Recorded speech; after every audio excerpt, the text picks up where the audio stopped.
Yon, hello! Good morning po sa ating lahat mga kaubayan ko. At ngayon po ay papunta tayo ngayon sa lighthouse para nga papunta dun kala Papa Franz, no? Sa Bayanihan. Kaya lang grabe ang lakas ng ulan. Pero nanaayos po. Hindi ko alam kung tuloy ngayon, pero pupunta pa rin ako. Pag hindi, uwi na lang ako. Tignan nyo naman ang ulan. Kaloka. Grabe oh.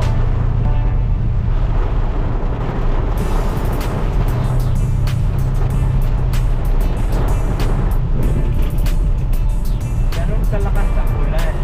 Kanina nag-send ako ng video kay Agol at nasa lighthouse na. Walang ulan. Di ba ano yun? Dito lang ba sa amin ang ganito kalakas ang ulan? Malalaman ko yan pagdating ko doon. Pero pag ganito pa rin ang ulan, pagdating ko doon, uwi na lang ako.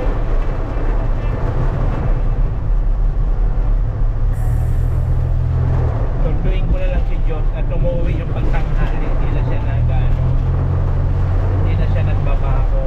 Umuwi na lang siya yung tanghali para sa bahay kumain. Kasi nga, ang haba daw ng oras na inaantay dyan sa school.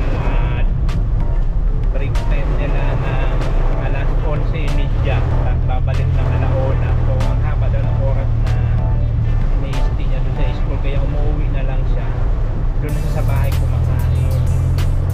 Tapos kung ganito ang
ganda ng panahon.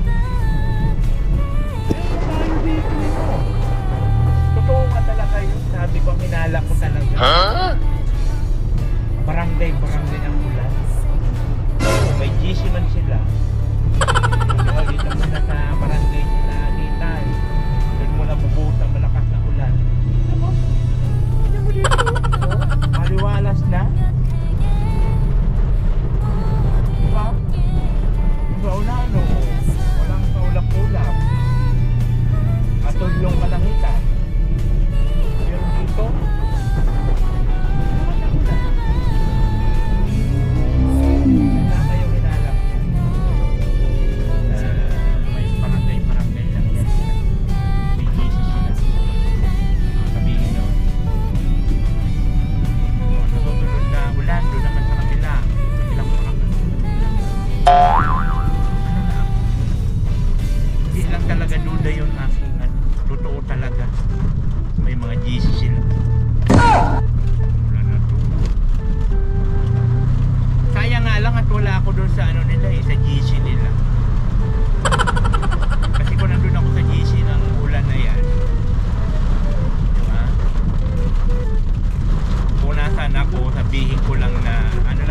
makulimlim lang.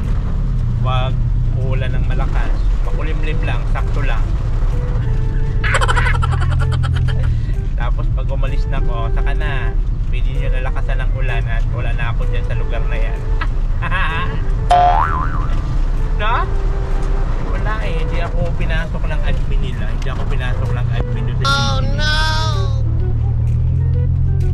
Hindi pa kami close kasi ng admin nila. Pero pag ano, pag na naging tropa pits ko na yun. Pero ang ganda nga talaga ng panahon dito sa ulan. Tignan nyo po yung mga, yung ano doon, no? Diba? Tignan nyo naman yung kalangitan dyan, no? Maliwalas. Ayun. Talaga. Talaga. Hindi lang talaga pagdududa. Totoo yung sinasabi. May GC nga sila. Nag-uusap-usap sila. Kaya talaga ito. Thankful po talaga ang iyong lingkod. Sobrang pagpapasalamat ko kung bakit ako nagkaroon ng sasakyan. So maraming salamat talaga sa Panginoon. Kasi kumbaga si Panginoon naman talaga ano niya, tigad naman ang may kagustuhan niyan. So gumagamit lang sila ng mga tao na gawing kasangkapan para maibigay sa iyo yung mga nararapat o nananais na para sa iyo. Tama ba yung nananais? Kasi di ba dati nagmumotor ako. Ngayon nung nagkasakit ako ng psoriasis, hindi na siya pwede maano sa araw at mai-irritate. Lalo pa pag naka-helmet ako, siyempre mainit sa mukha, sa ulo. Madalas talaga ang mag-trigger ang ano ko noon. Siyempre ipapawisan ka, init. Kaya sabi ni God, hindi ka na magmumotor. Dapat sa'yo 4 wheels ka na kasi para hindi ka na mainitan. Yung mga ganong bagay. So okay siya. Binigyan ako ng sasakyan. Ngayon naman sabi, para magkasama na kayo ng anak mo at hindi ka na pa balik-balik dyan sa apartment saka doon sa kubo, mayroon na naman siyang ginamit ng tao para tuparin yung ating pinapangarap na matagal na panahon na magkaroon tayo ng sariling bahay at hindi na mangupahan. So mayroon na naman siyang ginamit na tao. Ang galing ba? Galing talaga. Basta maging ka lang, maging mabait ka lang sa iyong kapwa at huwag kang nanglalamang ba? Huwag kang nanglalamang kasi sila kuya na kaya yun? Tignan ko lang kung sila kuya na yun. Kasi pag sila kuya na yun, didiretso na ako.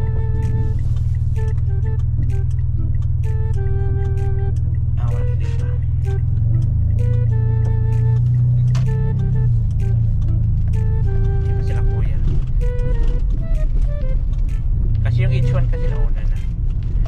balik tayo sa topic natin.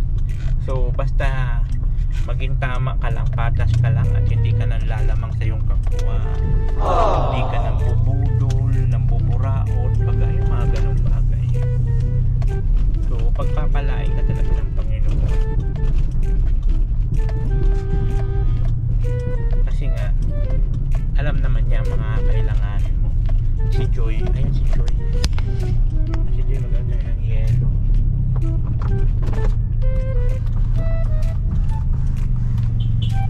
Di ba ko yelo? Thank you.